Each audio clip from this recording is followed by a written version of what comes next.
सबसे जो मुश्किल लाइफ होता है गल्फ कंट्री में, जो मैंने अनुभव किया है वो होता है लेबर का लाइफ। सबसे पहले तो रहने का व्यवस्था अच्छा नहीं होता है, इसको सैलरी सबसे कम मिलता है और सबसे ज्यादा काम इसको करने पड़ता है। इसका कोई काम फिक्स भी नहीं होता है। आज इधर काम कर रहा है या अभी इधर काम कर रहा है, 2 घंटा के बाद में थर्ड पर्सन कोई आएगा, बोलेगा चलो रे हटो इधर से दूसरा जगह जाओ काम करने के लिए, आपको उधर भी जाना होगा। आपके पास ये भी चॉइस नहीं होता है कि आप उसको मैं रिजेक्ट करूं, मेरे को नहीं जाना है। आपको एक मजबूर होता है, आप एक मजबूरी होता है कि आपको करना ही पड़ेगा, क्योंकि आपके पास वैसा कोई भी ऑप्शन नहीं होता है। अगर आप लेबर के रूप में काम कर रहे हो तो लगभग सारे ऑप्शन उसका बंद ही होता है। तो मैंने जो अनुभव किया है, अगर आप लेबर के रूप में काम कर रहे हो तो समझो कि आपके ऊपर में कोई शराब ही है, वो भी अगर गल्फ कंट्री में हो तो। आप रूम के अंदर में जाओ, रहने का व्यवस्था देख लो, अगर कंपनी का रूम है तभी भी, अगर आपका रूम है तभी भी। तो सबसे पहले अगर आपका सैलरी सबसे कम है तो अपना रूम अफोर्ड कर नहीं कर सकते हो, अपना रूम अच्छा रूम लेकर नहीं रह सकते हो। उसी सैलरी में आपको खाना भी है, उसी सैलरी में से कुछ बचा के आपको घर भी भेजना है। ये सारे मुसीबतों का सामना आपको करना पड़ेगा अगर लेबर के रूप में अगर आप काम कर रहे हो आप गल्फ कंट्री में। तो दूसरा जो सबसे घटिया चीज है वो है इसका काम फिक्स नहीं होता है, क्योंकि लेबर कोई प्रोफेशनल स्पेशल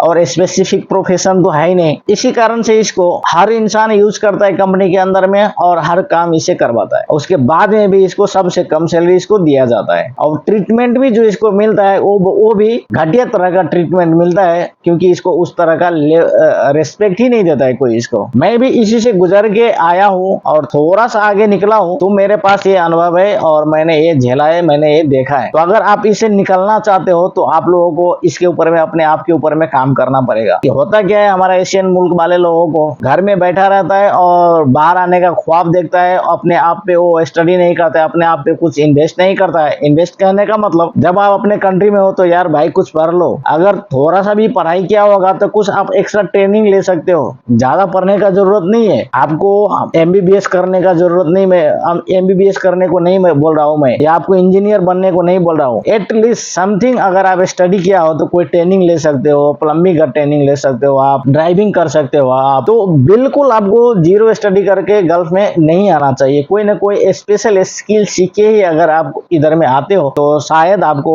अच्छा होगा और सैलरी भी अच्छा मिलेगा। ऐसा नहीं कि सैलरी अच्छा नहीं मिलेगा, अगर आप अपने आप पे स्पेंड किया तो बेहतर यही रहेगा कि हमारा जो एशियन मुल्क है उधर से अगर इस टाइप का इलिटरेट आदमी को अगर इधर में नहीं भेजे तो वही सही है, क्योंकि इधर में आके सबसे ज्यादा मुसीबत अगर किसी को झेलना पड़ता है तो उसी को झेलना पड़ता है। एक तो उसको इन्फॉर्मेशन नहीं रहता है गल्फ कंट्री के बारे में, दूसरा कोई स्किल नहीं होता है, तीसरा उसको लेबर काम करना पड़ता है और चौथा सबसे ज्यादा कम उसको सैलरी मिलता है। तो एक टर्चर और एक बर्डन उसको दिमाग में हर वक्त होता है और इसी कारण वो कभी भी ग्रो नहीं कर पाता है। आप देखा होगा एशिया कंट्री से 80% जितना लोग इधर में आता है काम करता है, लेकिन उसको लाइफ में कोई परिवर्तन नहीं होता है, कोई चेंजेस नहीं होता है, क्योंकि बर्डन बहुत ज्यादा होता है। आपके पास में सैलरी कम है, आपके पास में अपॉर्चुनिटीज कम है, तो आप फ्यूचर क्या बना सकते हो? कुछ फ्यूचर आप नहीं बना सकते हो। इन सारे चीजों से, इन सारे मुसीबतों से अगर आपको निकलना है तो एक ही उपाय है इसके लिए, आप अपने आप के ऊपर में इन्वेस्ट करो। अगर आप इधर में आ भी चुके हो, लेबर में काम भी कर रहे हो, तो इससे भी आप आगे निकल सकते हो। अगर आप दुबई में हो तो बहुत सारा ऑप्शन इधर में है जिसको आपको ढूंढना होगा। आप ड्राइविंग सीख सकते हो, अगर थोड़ा सा भी कंप्यूटर का नॉलेज है तो कोई इंस्टीट्यूट में जाके आप कंप्यूटर का नॉलेज ले सकते हो, प्लम्बिंग का काम कर सकते हो, कारपेंटर का काम कर सकते हो। मीन्स कोई भी काम जो स्किल वाला काम है वो आप ढूंढ के अगर करते हो तो इन सारे मुसीबत से आप बच सकते हो।